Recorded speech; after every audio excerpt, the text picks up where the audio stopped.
মায়েরা, রামনবমীর দিনে কিছু মনে করবেন না, রামনবমীর দিনে রামচন্দ্রের জন্ম হয়েছিল দুপুর 12টার সময়। সবাই শুনবেন, টাইমটা হচ্ছে 11:45 থেকে 12:15 মধ্যে। এই জন্য রামনবমী যারা পালন করবেন প্রত্যেকের কাছে নিবেদন রইল, যেদিন রামনবমী পালন করবেন সেদিন কিন্তু আপনারা একাদশী যেমন পালন করেন, বিশেষ করে বেলা 12টা পর্যন্ত নির্জলা থাকলে মায়েদের খুব ভালো, রামের আশীর্বাদ আপনারা পাবেন। কেন বলুন তো? নির্জলা থাকতে হয় বেলা 12টা পর্যন্ত। যদি না পারেন ফল জল খাবেন, যদি পারেন সারাদিন একাদশীর মতো পালন করবেন, আর যদি তাও না পারেন তাহলে আপনাদের বলবো সেদিন আপনারা নিরামিষ আহার করুন, তবু রামনবমী পালন আপনারা করুন। এবছর রামনবমী পড়েছে 12ই চৈত্র, সবাই শুনবেন। আচ্ছা মায়েরা, রামনবমী যখন চলছে শুরু হবে, আপনাদেরকে বলি রামনবমী নামটা কেন হলো? ভগবান রামের জন্ম হলো রাম নবমীর দিনে, মানে চৈত্র মাসে শুক্লপক্ষে নবমী তিথিতে ভগবান রামচন্দ্রের জন্ম হলো। শুনবেন, রাজা দশরথের 3টি স্ত্রী ছিল, একটা কৌশল্যা, একটা কৈকেয়ী, একটি সুমিত্রা। বাচ্চা কিন্তু আসছিল না। ঋষসিংহ মুনি বলে একজন মুনি, তিনি দশরথকে বললেন পুত্রষ্টি যজ্ঞ করো, আর সেই যজ্ঞের চরু তোমার স্ত্রীগণ খেলে তোমার স্ত্রীদের গর্ভে সন্তান আসবে। আশ্চর্যের ব্যাপার মায়েরা শুনবেন, কৌশল্যার গর্ভ থেকে যে সন্তান জন্ম নিল, কৌশল্যার দাসী দশরথকে খবর দিল, রাজা মশাই বাধাই হো, বাধাই হো, আজ আপনার ছেলে হয়েছে। 2 ঘন্টা পরে কৈকেয়ীর গর্ভ থেকে একটা ছেলে হলো, তার নাম কি? তার নাম ভরত। রাজা মশাই বাধাই হো, বাধাই হো, আবার একটা ছেলে হলো। 2 দিন পরে সুমিত্রার গর্ভ থেকে লক্ষণ এবং শত্রুঘ্নের জন্ম হলো। শুনলে চমকে যাবেন, রামচন্দ্রের গায়ের রং কালো কুচকুচে। সবাই শুনবেন, রামের গায়ের রং পরিষ্কার নয় কিন্তু মায়েরা, কাঁচা সোনার মতো নয়, ভুল করবেন আপনারা। রামের গায়ের রং একবারে কালো কুচকুচে। আর আমাদের যিনি ভরত জন্ম নিল তারও গায়ের রং কালো কুচকুচে। রাম আর ভরতকে এক জায়গাতে দাঁড় করালে একবারে মনে হবে দুজনের দেখতে ডিটো, একই রকম দেখতে। কিন্তু লক্ষণ শত্রুঘ্ন দুজন সুমিত্রার গর্ভে জন্ম নিল, ওরা দুজন কিন্তু সাদা পরিষ্কার হয়ে গেল। এই জন্য মায়েরা সবাই লক্ষ্য করুন, বশিষ্ঠদেব নাম রাখলেন ছেলের, কি নাম রাখলেন? বশিষ্ঠ মুনি নাম রাখলেন ছেলের কি নাম? বরণ নাম রাখলেন রাম, তারপর ভরত, তারপর লক্ষণ, তারপর শত্রুঘ্ন। এখন আপনারা কীর্তন শুনতে এসছেন, আপনাদের মনে একটু আশ্রয় হয় না বা একটু সন্দেহ হয় না?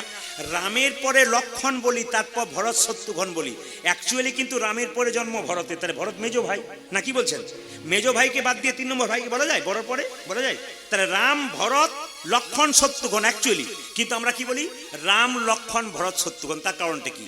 সুমিত্রা দেবী লক্ষণকে বলেছিল, লক্ষণ তুই সব সময় রামের পাশে পাশে থাকবি, রামকে দেখবি, আর শত্রুঘ্ন তুই সব সময় ভরতের পাশে থাকবি। এই জন্য দেখবেন লক্ষণ রামের পাশে পাশে থাকতো, ওই জন্য রাম লক্ষণ ভরতের পাশে শত্রুঘ্ন থাকতো, তাই ভরত এবং শত্রুঘ্ন। এখন মাথায় রাখবেন, এই কথাগুলো জানতে হবে। বলুন সবাই, বলিয়ে শ্রী রামচন্দ্র ভগবান কি, বলিয়ে শ্রী রামচন্দ্র ভগবান কি, বলিয়ে শ্রী রামচন্দ্র ভগবান কি জয়, বলিয়ে শ্রী রামচন্দ্র ভগবান কি জয়। মায়েরা, কিছু ভালো লাগুক আর না লাগুক, খাও একটু তিতা, আর ইচ্ছা করুক আর না পড়ুক পড়ো একটু গীতা। সবাইকে বলবো, বাচ্চাদের গীতা পড়তে বলবেন। পড়াশোনা করবার আগে মায়েদেরকে দায়িত্ব দিলাম, ছোট বাচ্চা যখন পড়তে বসবে একটা গীতা ব্যাগে রাখতে বলবেন, ছোট্ট গীতা। আর বলবেন যে পড়তে পারে তাকে বলবে আগে গীতাটাকে প্রণাম করো বাবা, তারপর পড়তে বসো। প্রতিদিন বাচ্চাকে শেখাবেন, ও দেখবেন 1 মাস পরে নিজেই প্রণাম করছে, তারপর পড়ছে। আর যদি পড়তে পারে তাহলে একটা করে শ্লোক ওকে পড়তে পাঠান। আমি আপনাদের বলে যাই, বিশ্বে যত বড় বড় পৃথিবীতে মানুষ আছে সবাই কিন্তু গীতা পড়েছে। যারা আপনারা দেখতে পাচ্ছেন টাকার উপরে একজন মহাপুরুষের ছবি আছে, জোরে বলুন। ঈশ্বরচন্দ্র বিদ্যাসাগরের নাকি? হ্যাঁ হ্যাঁ। কার ছবি আছে টাকার উপরে? একটু জোরে বলবেন, নাহলে আমি তো পেরিয়ে যাবো ঈশ্বরচন্দ্র বিদ্যাসাগর বলে। কোনটা বলুন তো? মহাত্মা গান্ধী। আচ্ছা মায়েরা, মহাত্মা গান্ধীর ছবিটা দেখলেন শুধু, কিন্তু বুঝেছেন উনি কে ছিলেন? উনি এলাহাবাদ কোর্টের ব্যারিস্টার ছিলেন। সকালবেলায় ঘুম থেকে উঠে উনি গীতা পড়তেন। ওনাকে কেউ যদি জিজ্ঞেস করতো যে গীতা পড়ো কেন, বলে গীতা আমার মা, আমাকে জন্ম দিয়েছে, উনি আমার মা। আমার দুবরাজপুরে আমি যেখানে বাস করি, নাম করে ফেললাম, কিছু মনে করবেন না, একজন ডাক্তার আছে, ডাক্তারবাবু নাম করবো না, সেই ডাক্তারের খুব কম বয়স, কোনোদিন কিন্তু প্যান্ট শার্ট পরে না, 35 থেকে 40 বছর বয়স। উনি কি করেন জানেন? পাঞ্জাবি এবং পাজামা পরে আসেন, আর প্রত্যেকদিন চিকিৎসা করে 200 রোগী দেখেন। দেখবেন টেবিলটাতে শ্রীমদ ভাগবত গীতা নামানো আছে এবং প্রচুর হাতের যশ, যাকে চিকিৎসা করে তারই রোগ ভালো হয়ে যায়। একবার সুন্দর চিকিৎসা, MBBS ডাক্তার। কিন্তু ওনার কাছে আমি যাই, প্রচুর আমার জিনিসগুলোকে ফ্লো করেন। উনি বলেন রাত্রিবেলায় আপনার জিনিসগুলোকে দেখি, আপনি নতুন কি দিচ্ছেন সেগুলো দেখি। তো ওনাকে বললাম যে আপনি গীতা পড়েন? বলছে হ্যাঁ হ্যাঁ, ভগবান তো এত বড় সুযোগ আমাকে দিয়েছে, প্রত্যেকদিন 200 রোগী দেখবার, গীতা পড়বো না কেন? গীতা তো প্রত্যেকটি মানুষের পড়ার দরকার আছে।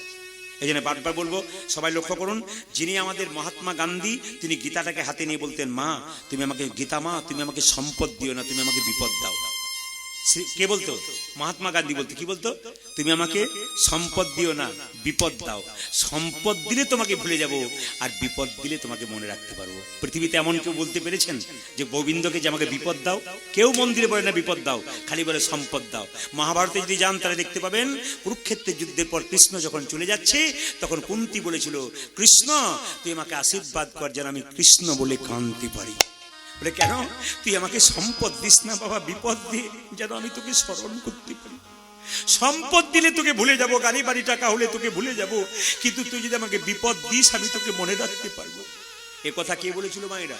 একমাত্র মহাভারতে কুন্তী বলেছিল। আর আপনারা সবাই লক্ষ্য করবেন এক জায়গাতে, সেটা হচ্ছে আমাদের কে বলেছিল মায়েরা? মহাত্মা গান্ধী বলেছিল।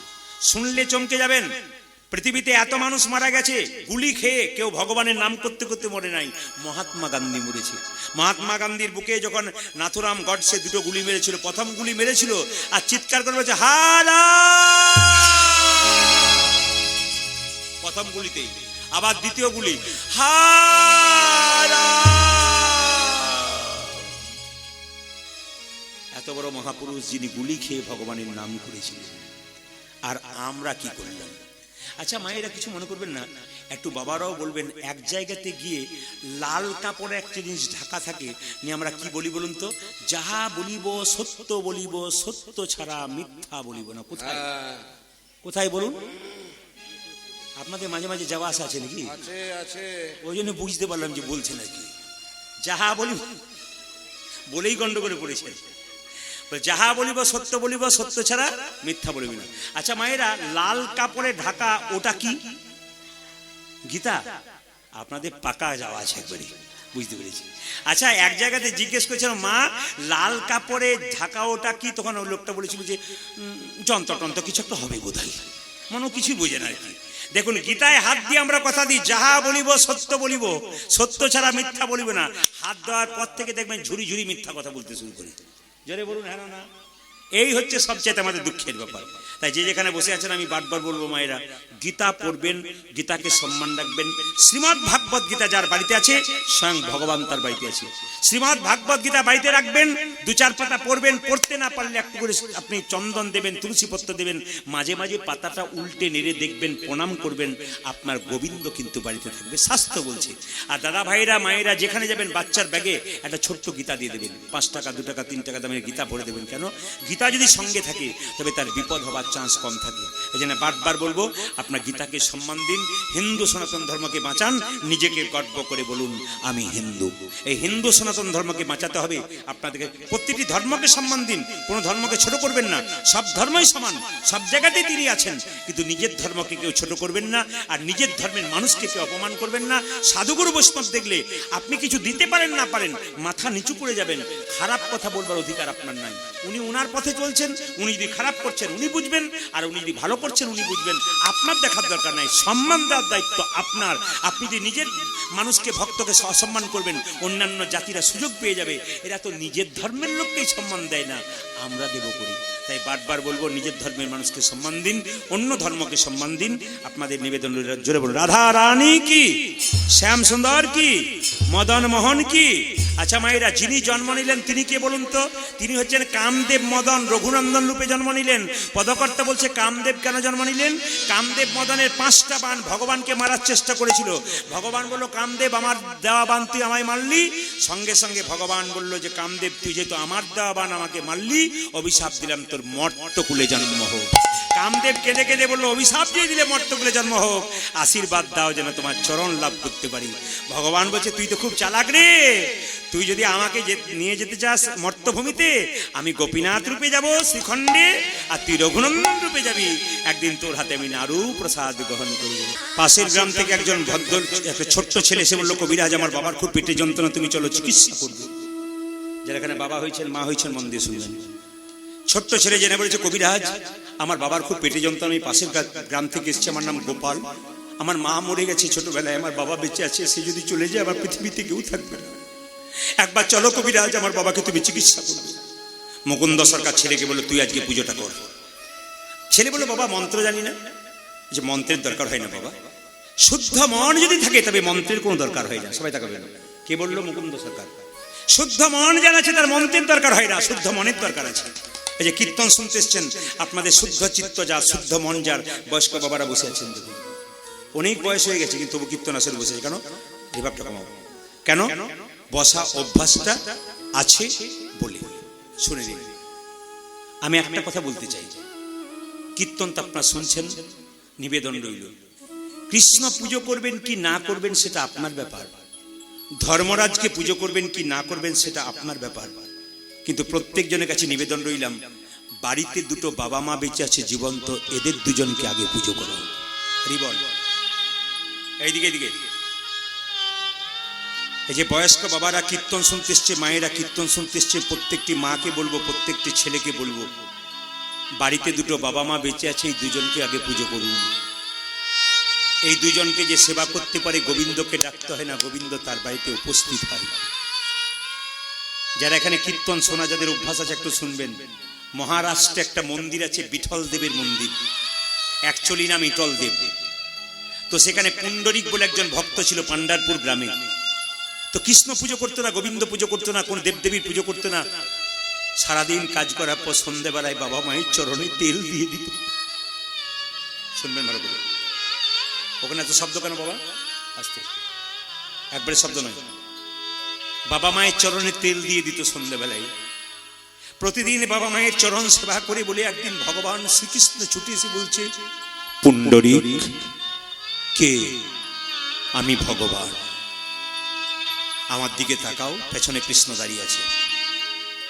আর পুণ্ডরিক বলে উঠল, আমি তোমার দিকে তাকাবো কি করে? আমি তো আমার ভগবানের সেবা করছি। সবাই তাকাবেন। আমি তো আমার ভগবানের সেবা করছি, আমি তোমার দিকে তাকাবো কি করে? আমি তো আমাকে বসতে দেবে না? আমি ভগবান এসেছি।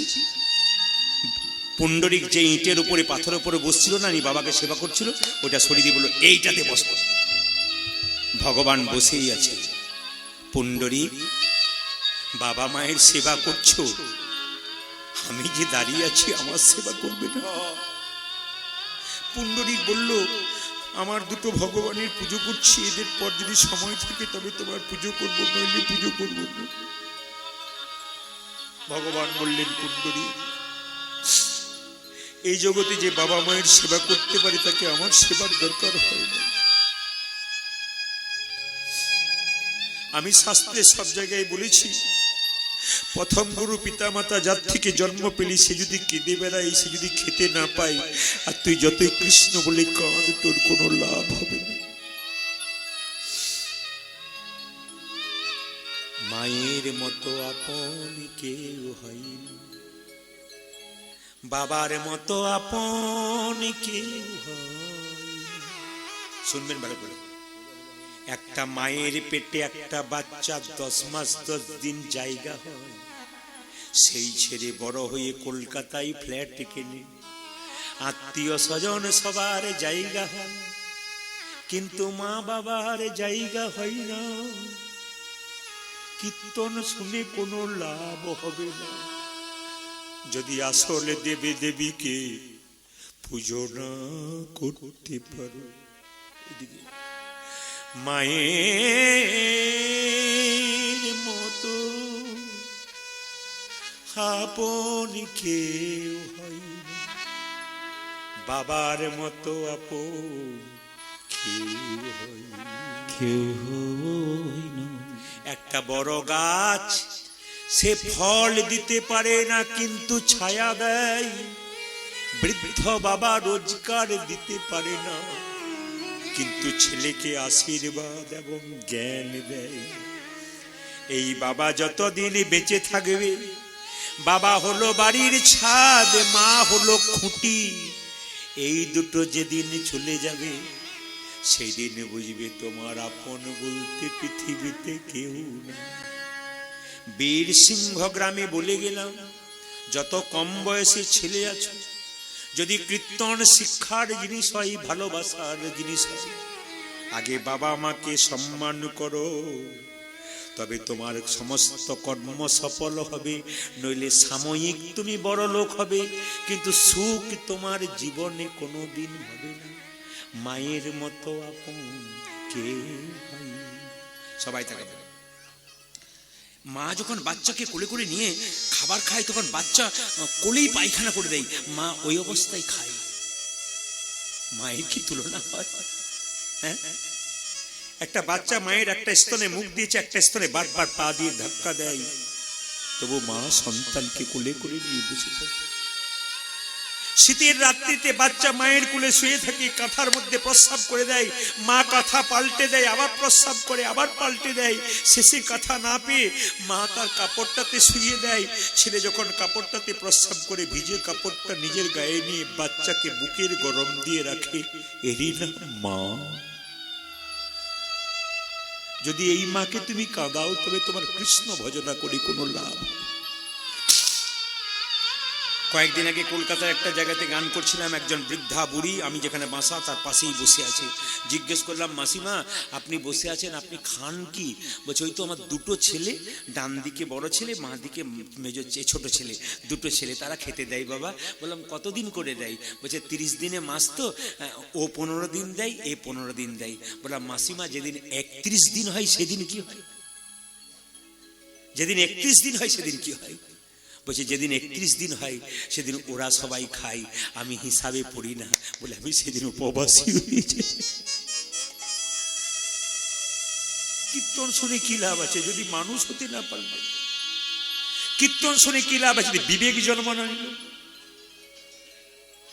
স্বামী বিবেকানন্দ বলেছেন, a lamp does not burn without oil, so a man can not live without god.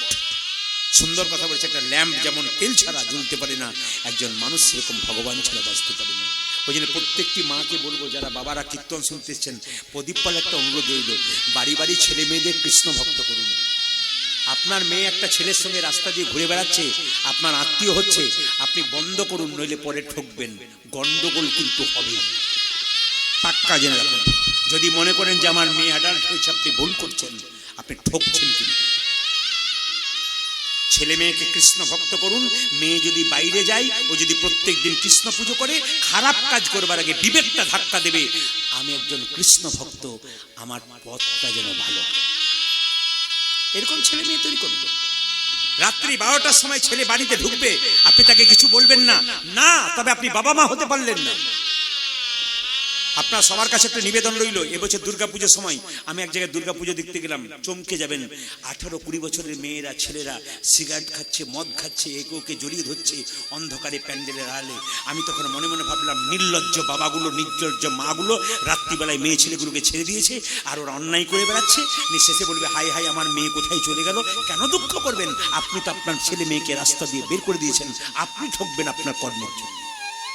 ছেলে মেয়েকে স্কুলে নিয়ে যাবেন, আর ছেলে মেয়েকে আপনি ভালো পুজোতে নিয়ে যাবেন, সব নিজের আঙুল ধরে নিয়ে যাবেন, নিজের আঙুল ধরে নিয়ে আসবেন, সমাজকে সুন্দর করুন। মেয়ে কিডন্যাপ হবে, আপনি পুলিশকে দায়ী দেবেন, প্রশাসনকে দায়ী দেবেন, সরকারকে দায়ী দেবেন। কেন দেবেন? আপনার মেয়ে যখন বাড়ি ফিরবে, মেয়ের গালে চটটা মারবেন, কোথায় ছিলি? মেয়েকে চটটা মারবার আগে নিজের গালে চটটা মারুন। আপনি নিজে মেয়েটাকে ওরকম তৈরি করেছেন বলে আপনার মেয়ে ওইরকম হয়ে গেছে। তাই কীর্তন যদি সমাজ পরিবর্তন হয়, কীর্তন যদি শিক্ষা জিনিস হয়, আমি বেশি কিছু বললাম না, যে সংক্ষেপে বলে গেলাম। প্রভু যদি আবার কোনোদিন কৃপা করে, আমি আপনাদের সামনে অনেক কথাই বলবো। শুধু একটা কথা বলে যাব, মাকে যেন কেউ অপমান না করে। চাণক্য পণ্ডিতের কথা আপনারা শুনেছেন। চাণক্য পণ্ডিত কেন এত বড় পণ্ডিত হলো শুনে নিন। চাণক্য পণ্ডিতের ছবির দিকে দেখবেন, তার সামনের দাঁত দুটো ভাঙা। কেন ভাঙা? নিজে ভেঙে নিয়েছে সামনের দাঁত দুটো। চাণক্য পণ্ডিত যখন ছোট ছিল না, তখন জ্যোতিষ এসে তার মাকে বলেছিল, জানো মা, তোমার ছেলে রাজা হবে। বলে, কি করে বুঝলে? তোমার ছেলের লক্ষণ খুব ভালো। কি লক্ষণ? তোমার ছেলের সামনের দাঁত দুটো বড় বড় হয়েছে, তো আমার মনে হচ্ছে তোমার ছেলে রাজা হবে। আমি জ্যোতিষ শাস্ত্র দেখে বুঝি বললাম। সঙ্গে সঙ্গে জ্যোতিষ যে নেই কথা বলেছে, মা জ্যোতিষ চাণক্যকে কোলে নিয়ে বললো, চাণক্য তোর 5 বছর বয়স, বাবা তুই রাজা হবি রে। কি করে বুঝলে মা? আমার দাঁত দুটো, তোর দাঁত দুটো সামনের দুটোর বড়, তো জ্যোতিষ বলেছে তুই রাজা হবি। সঙ্গে সঙ্গে বললো, আমি রাজা হলে কি হবে? মা বলছে, ছেলে যদি রাজা হয় না, ভবিষ্যতে মাকে ভুলে যায়। তুই আমায় ভুলে যাবি না তো রাজা হবার পর? ছোট্ট চাণক্য কি করলো দেখুন, মা আমার দাঁত দুটো বড়, আমি রাজা হব? হ্যাঁ রে, রাজা হলে মাকে ভুলে যাই, বাবাকে ভুলে যাই। ভুলে যাবি না তো? মা আমাকে কোল থেকে নামিয়ে দাও। যে না মা কোল থেকে নামিয়ে দিয়েছে, ছোট্ট একটা পাথর এনে চাণক্য কি করেছে, সঙ্গে সঙ্গে নিজের দাঁত দুটো ধাক্কা মেরেছে আর গড়গড় করে রক্ত বেরোচ্ছে, দাঁত দুটো ভেঙে দিয়েছে। মা বলে তুই কি করলি, তুই দাঁত দুটো ভেঙে দিলি? চাণক্য বলল, মা জ্যোতিষ বলেছে দাঁত দুটো বড়, আমি রাজা হব, রাজা হলে তোমায় ভুলে যাব। দাঁত দুটো ভেঙে দিলাম, আমি আর রাজা হব না, আমি আর জীবনে তোমাকে কোনোদিন ভুলেও যাব। পৃথিবীতে বড় হতে গেলে মা বাবার আশীর্বাদ যদি না থাকে, পৃথিবীতে কেউ কোনোদিন বড় হতে পারে না। দাঁড়িয়ে বলে গেলাম, লিখে নেবেন, মা বাবার প্রতি যে পুরুষের যে মহিলার ভক্তি আছে, জানবেন তার সংসার দিনের পর দিন আরো ফুলে ফেপে উঠবে। আর যার বাড়িতে মা বাবার বৃদ্ধার প্রতি হিংসা আছে, বৃদ্ধাকে খেতে দেয় না, ও মেয়ে তো লক্ষ্মী নয়, ও তো রাক্ষসী, ওদেরকে আগে সম্মান দিন, দেখবেন সংসার সুন্দর হবে। ওরা তো বাচ্চা ছেলের মতো, ওরা দুটো চিৎকার করবে, আপনি কিচ্ছু বলবেন না। সবাই লক্ষ্য কর মায়েরা, মায়ের মতো আপন কেউ হয় না। তুমি যে মা সব থেকে আপন, পণ্ডিত বলেছে মা তুমি যে মা সবে থেকে আপন। মা তুমি যে মা সবে থেকে আপন, মা তুমি যে মা সবে থেকে আপন। মা তুমি যে মা সবে থেকে আপন। তুমি আকাশ তুমি বাতাস, তুমি আকাশ তুমি বাতাস, তুমি আকাশ তুমি বাতাস, তুমি আকাশ তুমি বাতাস, তুমি যে ভুবন, তুমি যে মা সব থেকে আপন। মা তুমি যে মা সবে থেকে আপন, তুমি যে মা সবে থেকে আপন। আমাকে জন্ম দিলে মা কত না ব্যথাই, 10 মাস 10 দিন গর্ভেতে লুকাই। আমাকে জন্মদিনে কত না ব্যথা, 10 মাস 10 দিন গর্ভেতে লুকাই।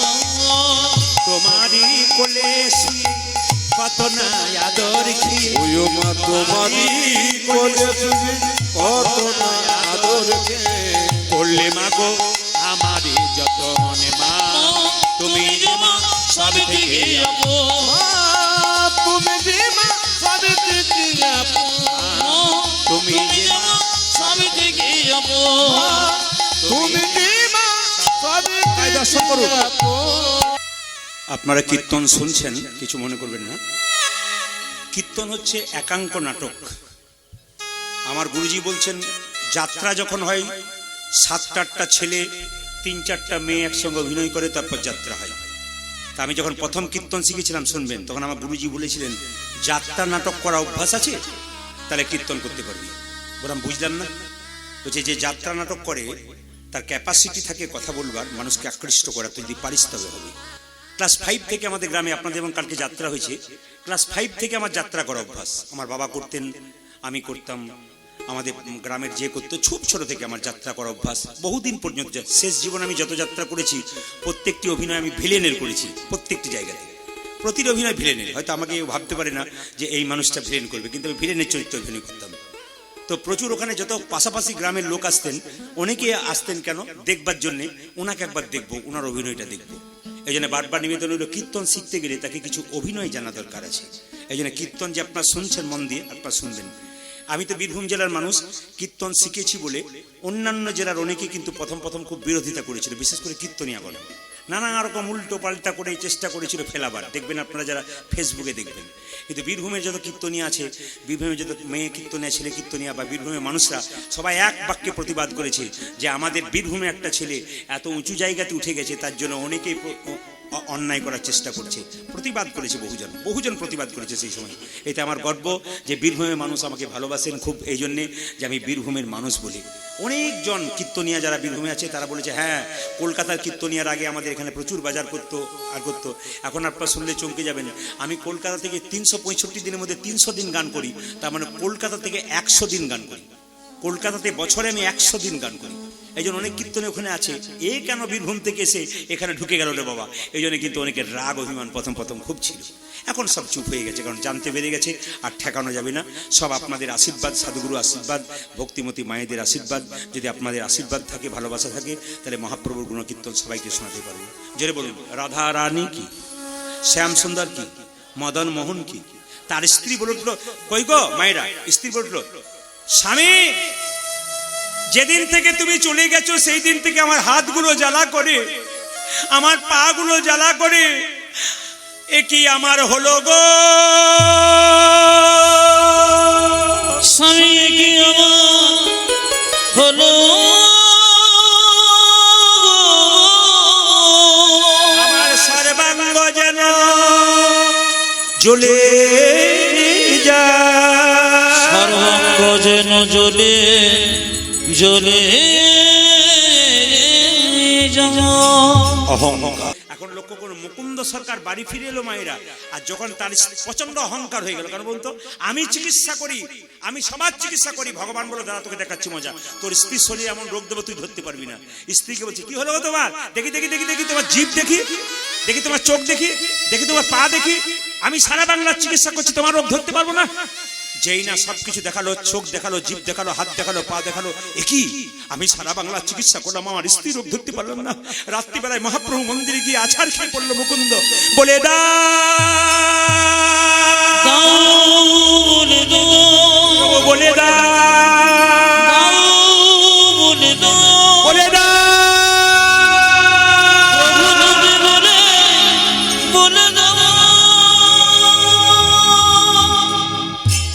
রাত্রিবেলায় মহাপ্রভু স্বপ্ন দিলেন, মুকুন্দ আমি যা ভেবেছিলাম তাই হয়েছে, সারা বাংলা চিকিৎসা করতে করতে তোমার ভেতরে অহংকার হয়ে গেছে। প্রভু আমি ক্ষুদ্র জীব, কখন আমার অহংকার হয়ে আমি জানি না, সত্যি যদি আমার অহংকার হয়েছে তুমি নিজ গুণে ক্ষমা করে দাও।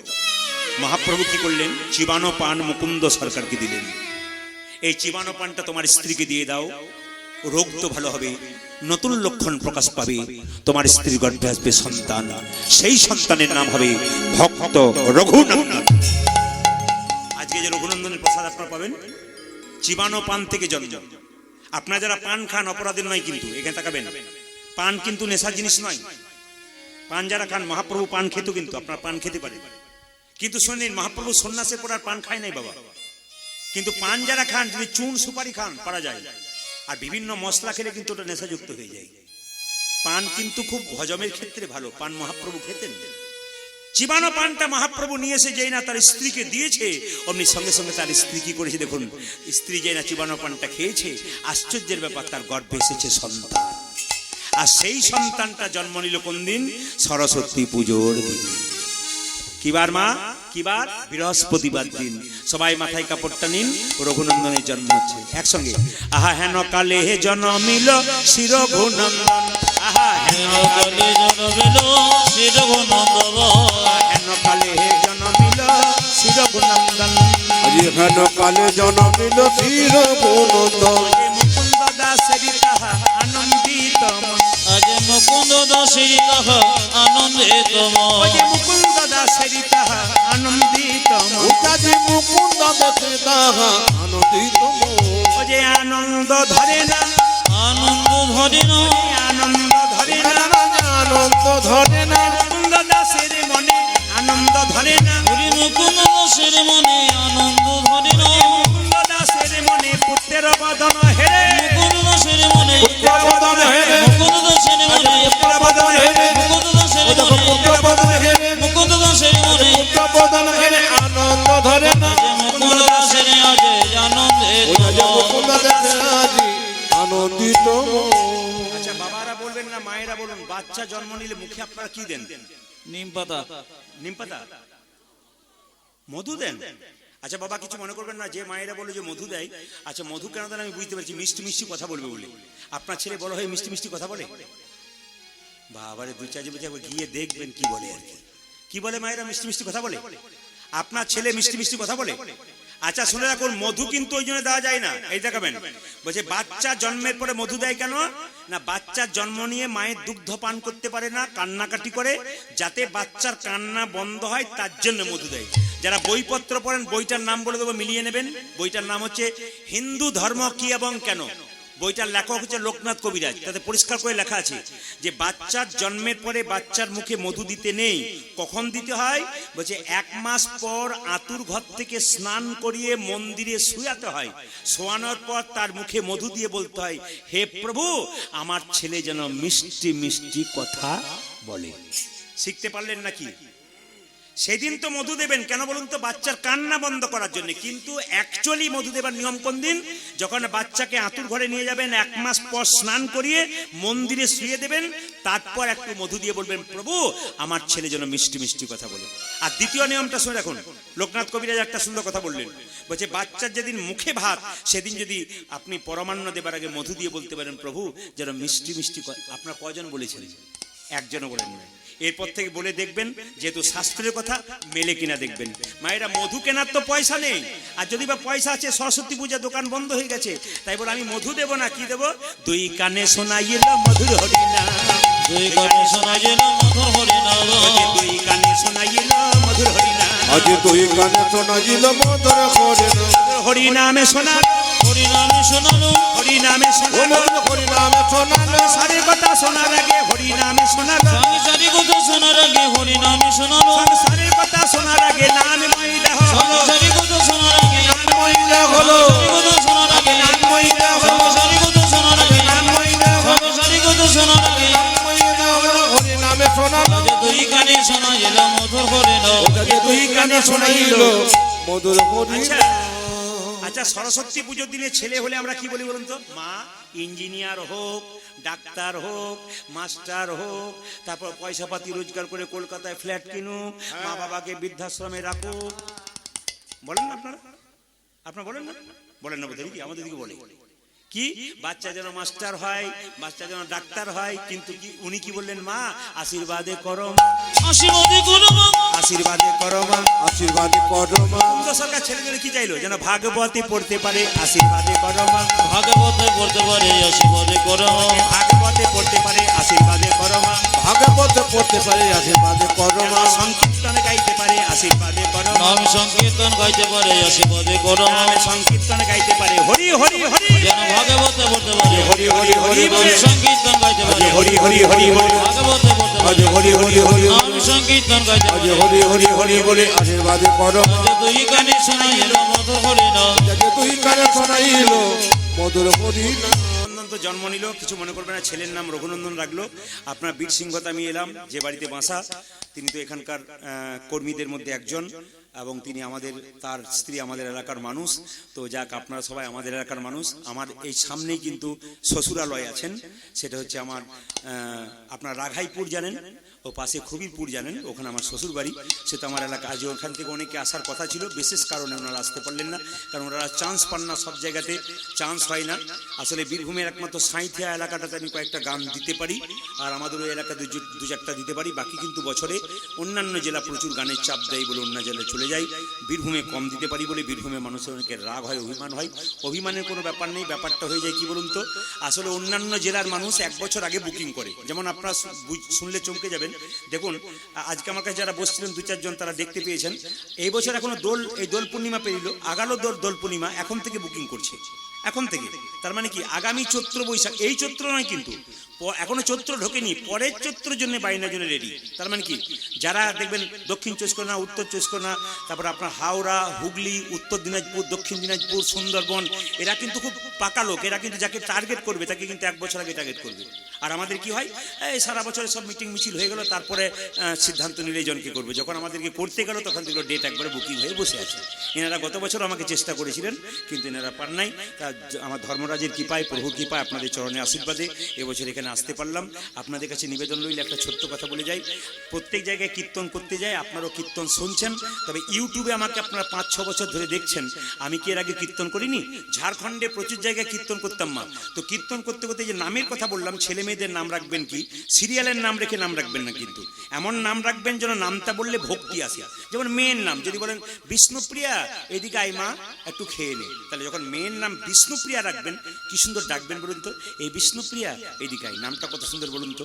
ছেলের নাম যদি বলবেন আইরে কৃষ্ণ, আইরে বিষ্ণু, আইরে নারায়ণ, খেয়ে নে বাবা, ওগুলো এখন নাকি অন্যরকম নাম হয়ে গেছে বলে কেউ নাম রাখে না।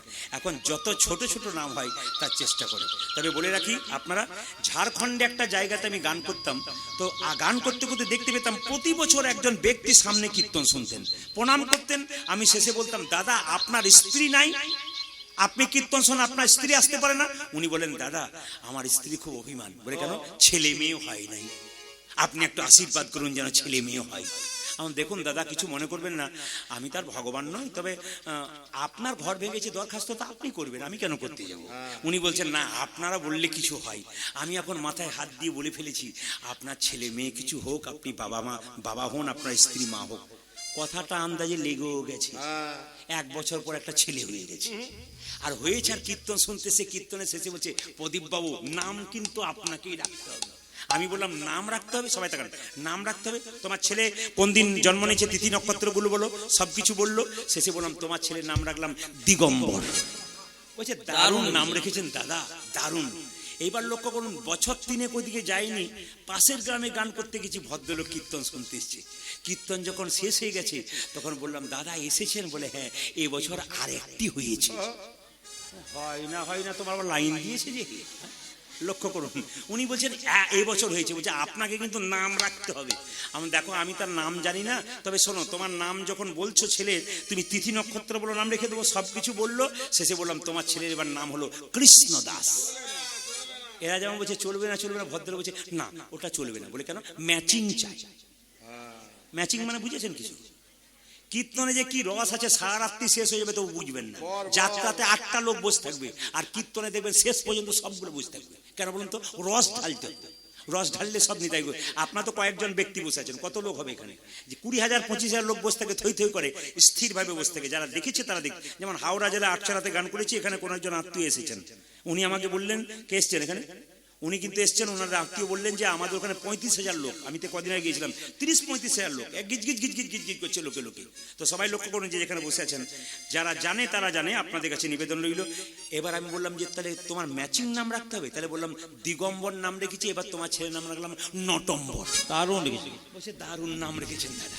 আমার দাদা কিছু মনে করবে না, আর এসেন না, আমার কাছে ম্যাচিং ট্যাচিং নাই। এখন লক্ষ্য করো মায়েরা, 3-4 বছর আবার ওইখান থেকে 8 কিলোমিটার দূরে গান করতে গেছি, বেটা আবার এসেছে। আমার কি হলো দাদা? বলছে, এবছর আর একটি হয়েছে। কঠিন গন্ডগোলে ফেললো। এখন জেনে বলছে আর একটি হয়েছে, বলছে নাম কিন্তু আপনাকে রাখতে বলে, ম্যাচিং না এরকম। বলছিলাম ম্যাচিং, বলতে দিগম্বর নটম্বর, এবার নাম রাখলাম শীতম্বর। বলছে, দারুণ দাদা। বললাম, দাদা হেই দাদা, আর কীর্তন করতে এলে আপনি যেন আর এসেন না, অন্য কোথাও যেন। এখন লক্ষ্য করুন, বছর 10 ওইদিকে যায় নাই, এখন কীর্তনে আসরে বসে আছি, তখন দেখছি ভদ্রলোক 3টি ছেলেকে নিয়ে বসে আছে। মানে বড় বড় হয়ে গেছে তখন। এই কয়েকদিন আগে গিয়েছিলাম, যখন বড় বড় হয়ে গেছে তখন কীর্তনের শেষে নিয়ে এসছে ছেলেগুলোকে, দিগম্বর নটম্বর কই রে? নটম্বর মামার ঘরে গেছে। আচ্ছা আচ্ছা, দিগম্বর নটম্বর শীতম্বর 3জন প্রণাম করেছে। বললাম, দাদা এবার কিন্তু আপনার স্ত্রী আসা উচিত ছিল। বলে কেন? মানে 3টে ছেলে হয়েছে আবার কি? বলছে, দাদা এই বছরও আতুর ঘরে আছে। বললাম, বুঝলাম না। বলছে, এবছর একসঙ্গে 2টো হয়েছে। বাবা, তুমি যে পঞ্চপাণ্ডবের বাপ, হে তুমি যেমন তেমন বাপ না, তুমি পঞ্চপাণ্ডবের বাপ। এখন যেই না বলেছি, বলছে নাম কিন্তু আপনাকেই রাখতে হবে। হেই দাদা, আর আমাকে বলেন না, আমি কীর্তন করে যে না গাড়ি ছেড়েছি রাত্রিবেলায়, ও কিন্তু গাড়ির ড্রাইভার স্ট্যান্ডে ধরে বলছে নাম রাখবেন তবে যাবেন। এমন দাদা কিছু মনে করবেন না, দিগম্বর নটম্বর শীতম্বর, এইবার 2টোর নাম রাখলাম নভেম্বর আর ডিসেম্বর। কি করবেন, উপায় তো নাই না। কি বলছেন? যেরকম রাধা মাধব কি, শ্যাম সুন্দর কি, মদন মোহন কি, হরিবাসর কি, সবাই লক্ষ্য করুন। সবাই মিলে হাত তুলে একসঙ্গে গাইবেন। ছোট্ট রঘুনন্দন বড় হলো মায়েরা, দোল পূর্ণিমার দিনে কীর্তন করছে একসঙ্গে। সবাই মিলে হাত তুলুন, একসঙ্গে আনন্দ করে, একসঙ্গে খুব সুন্দর করে আনন্দ করে হাত তুলে শ্যামল তনু একসঙ্গে হাত তুলবেন সবাই। বাহ, বলে হারি। ক্যামেরা চালাও, ক্যামেরা ঘোরাও। ও ক্যামেরা ঘোরাচ্ছে, আমাদের বীরভূমের মানুষ দেখাবে কিন্তু যে তালি কেমন দিচ্ছে। মায়েরা ক্যামেরা ঘোরাবে কিন্তু, হাত তুলুন।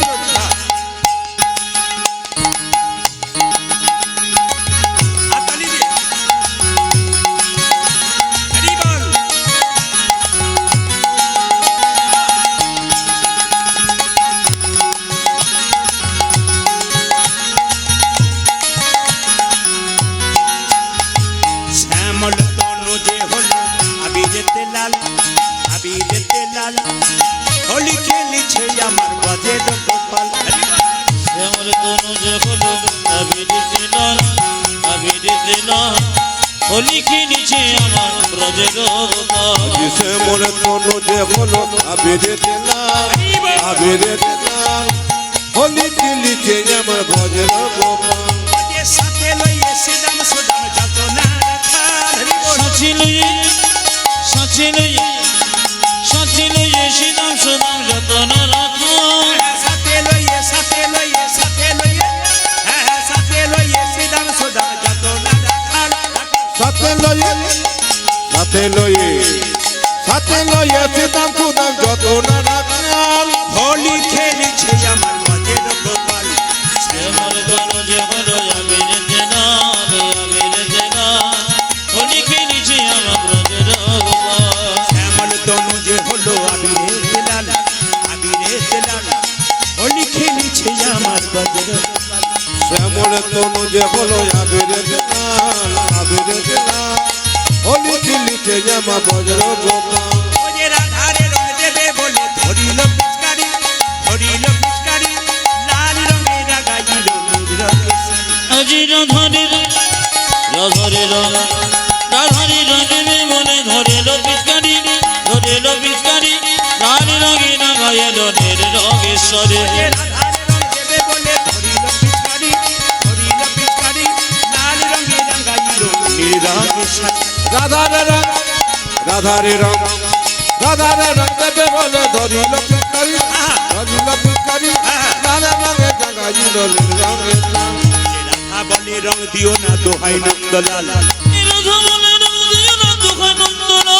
রাধা বলে রং দিও না দোহাই নন্দলাল। আজে রাধা বলে রং দিও না দোহাই নন্দলাল। যে হোলি খেলিছে আমার ব্রজের গোপাল।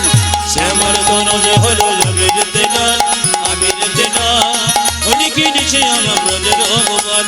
শ্যামল তনু যে হলো আবিরেতে লাল শ্যামল তনু যে হলো আবিরেতে লাল হোলি খেলেছে আমার ব্রজের গোপাল। শ্যামল তনু যে হলো আবিরেতে লাল হোলি খেলিছে আমার ব্রজের গোপাল। যাদের মাথায় রুমাল তোয়ালে আছে তারা নেবেন, রুমাল তোয়ালে না থাকলে বাবু হয়ে বসুন। মায়েরা তো মাথায় কাপড়টা নেবেন, সবাই ভক্তি করে জায়গাটা। কারণ ছোট্ট রঘুনন্দন গোপীনাথকে নাড়ু খাওয়াবেন, নাড়ু প্রসাদটা সবাই দর্শন করুন যে যেখানে বসে আছেন। ধর্মরাজের মন্দির আজকে, এই মন্দিরে কীর্তন হচ্ছে, আপনার সবাই প্রসাদ পাবেন। তবে একটা কথা বলে রাখি, এই প্রসাদ যদি সবাই না পান, কমিটিকে তো আমি বলিনি যে 10 কেজি বেচা যায়, আমি বলেছি 100 গ্রাম মতো দিয়েছি।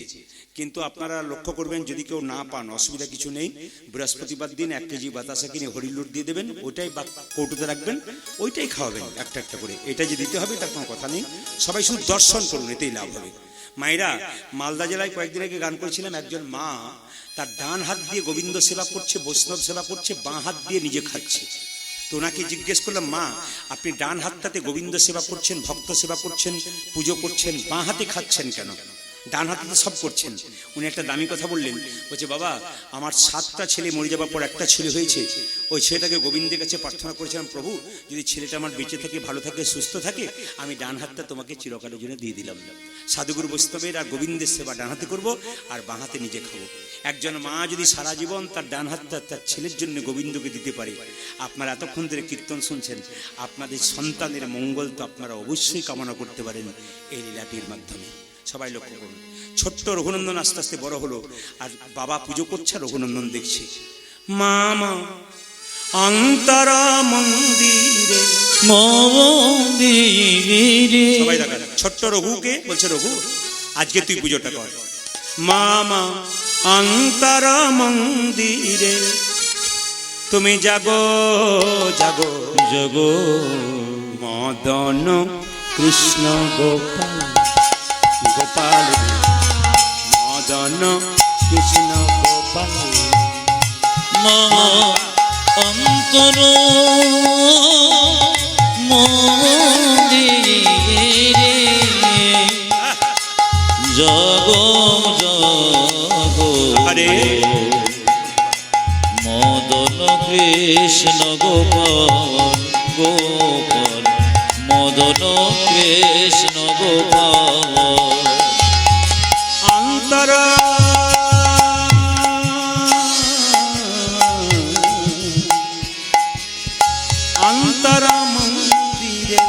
জাগো জাগো মদন কৃষ্ণ গোপাল গোপাল মদন কৃষ্ণ গোপাল হরিবল হরিবল মম অন্তর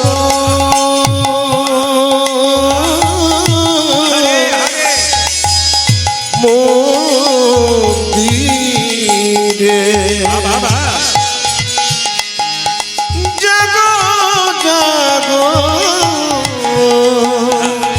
সবাই দর্শন করবেন ভক্তি ভরে মদন কৃষ্ণ গোপাল গোপাল মদন কৃষ্ণ গোপাল লয়ে রাধা বামে এসো ব্রজ ধামে লই রাধাবনে এসো ব্রজ ধামে লয়ে রাধা বামে এসো ব্রজ ধামে হে প্রাণ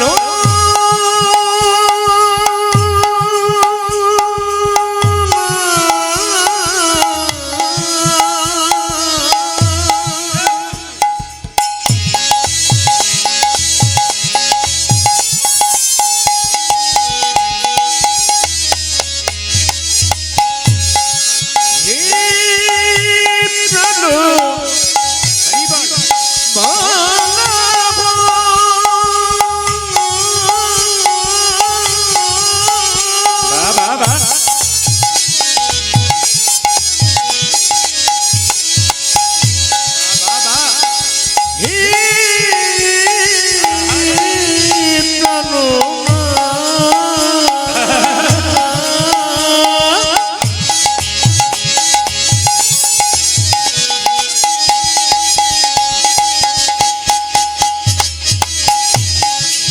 হে প্রাণ বলভ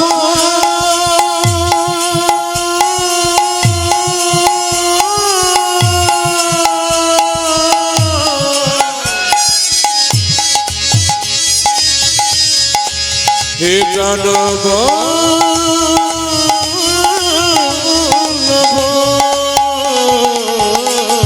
লয়ে রাধা বামে এসো ব্রজ ধামে লয়ে রাধা বামে এসো ব্রজ ধামে লয়ে লই রাধাবনে এসো ব্রজ ধামে এসো এসো গিরিধারী লাল মদন কৃষ্ণ গোপাল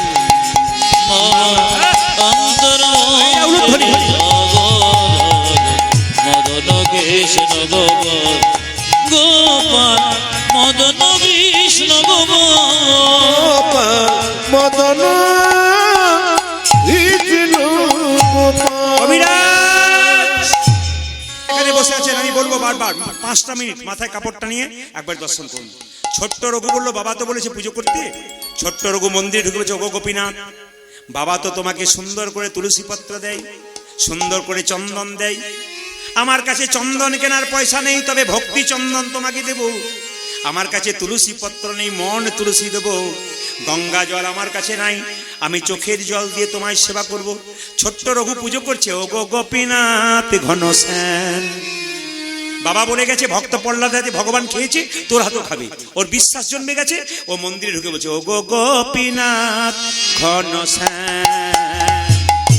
ওগো গোপীনাথ ঘনশ্যাম ওগো গোপীনাথ ঘনশ্যাম। হরি যোগো গোপীনাথ ঘনশ্যাম যোগো গোপীনাথ ঘনশ্যাম বারবার বলছে গোপীনাথ নাড়ু খাও। ও 5 বছর সেটা বলছে বুঝতে পারছি তুমি নাড়ু খাচ্ছ না কেন, আসলে দরজাটা হাঁ করে খোলা আছে তো তোমার লজ্জা করছে।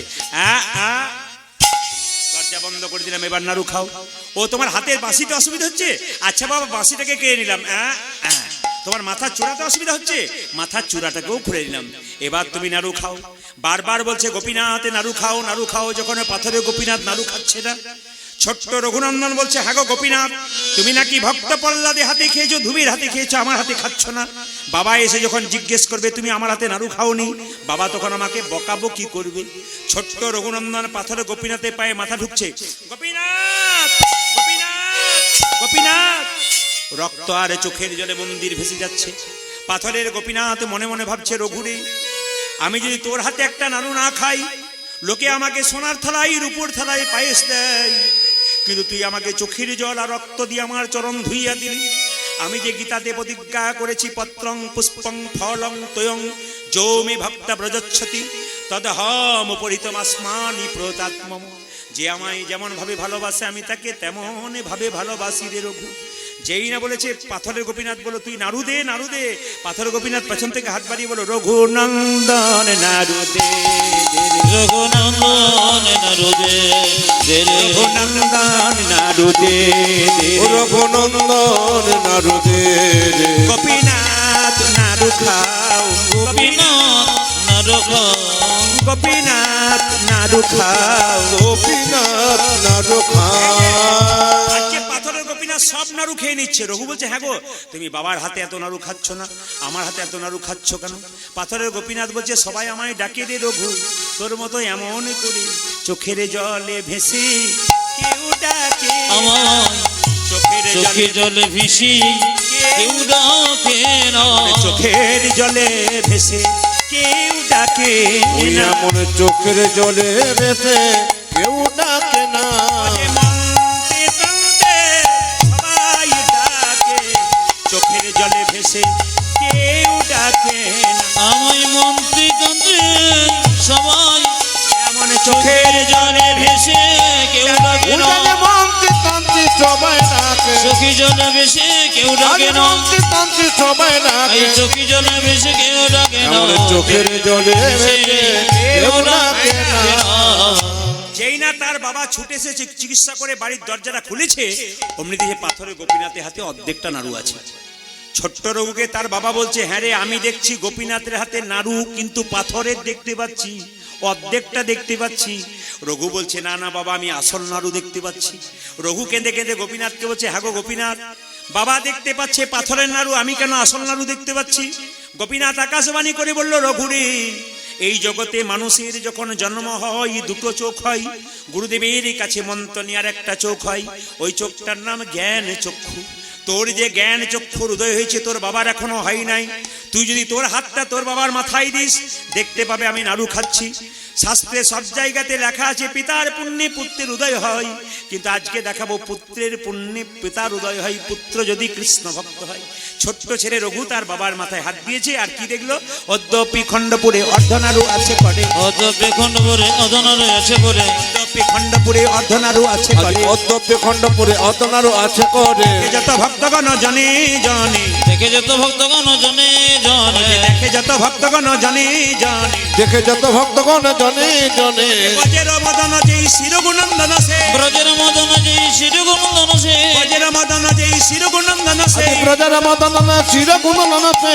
ধবদাসর সভনে ভনে, উদ্ধব দশর ভনে ভনে, মিলন হলো রে। আজ মিলন হলো রে। আপনার বাড়ি যাবেন না নাকি? যাবে না। বাড়ি যাবেন না? বাড়ি যাবেন না? তাহলে আপনার থাকুন, আমরা যাই। দেখুন, আমাকে কথা ছিল 7:30 থেকে 10:30, আমি 11টা করে দিলাম, তাও আপনারা উঠছেন না। আমি আগেই বলেছি এটা শুধু এখানে নয়, প্রতি জায়গাতে হয়। আপনারা উঠছেন না কেন? উঠুন, নইলে আমি শেষ করতে পারবো না। শেষ তো করে দিয়েছি, মিলন হলো বলে দিয়েছি। আচ্ছা, আবার যদি কোনো কৃপা হয় আপনাদের সামনে আসবো, একটা ভজনের মাধ্যমে আসুন, আমরা একটা ভজন গাই। ভজন গাইতে গেলে মায়েরা সবাই উঠুন, আস্তে আস্তে উঠুন। আমি উঠতে বলছি, আপনাদের উঠুন। হ্যাঁ, কষ্ট করে একটু উঠুন। কি করবেন? যেতে হবে। কাবির আম্বানি কি সবাই হাত তুলে, হাত তুলুন, হাত তুলুন।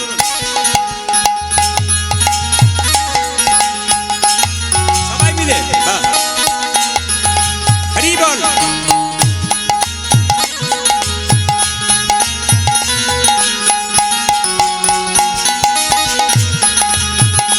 कभी राम बन के कभी शाम बन के चलिया ना प्रभु जी चलिया ना। कभी राम बनेगी कभी श्याम बनेगी, चले आना प्रभु जी चले आना। कभी राम बन के कभी शाम बन के चलिया ना प्रभु जी चलिया ना। हरि बोल। कभी नामे बनेगी कभी नामे बनेगी चले आना प्रभु जी चले आना। আপনারা যখন এতক্ষণ ধরে বসলেন, আস্তে দুটো প্রশ্ন রেখে যায় আমার নাম্বারটা বলে দেবো, আপনার মোবাইল রেডি করুন, নাম্বার আমি বলবো আমার, আপনার মোবাইল রেডি করুন, প্রশ্নটা বলে যাই। মেয়েরা বিয়ের পরে বাবার বাড়ি থেকে সবকিছু নিয়ে যায়, একটা জিনিস চিরকালের জন্য বাবার বাড়িতে ফেলে যায়, ওটা কি? ওটা আপনাদের কাছে আমার জানার রইল। মেয়েরা বিয়ের পরে বাবার বাড়ি থেকে সব নিয়ে যায়, একটা জিনিস চিরকাল ফেলে যায়, ওটা কি? আর বাবাদের কাছে একটা প্রশ্ন রইল, আমরা সবাই কৃষ্ণ মন্ত্রে দীক্ষিত হয়েছি, কৃষ্ণ কোন মন্ত্রে দীক্ষিত হয়েছে? এটা আপনাদেরকে জানা রইল।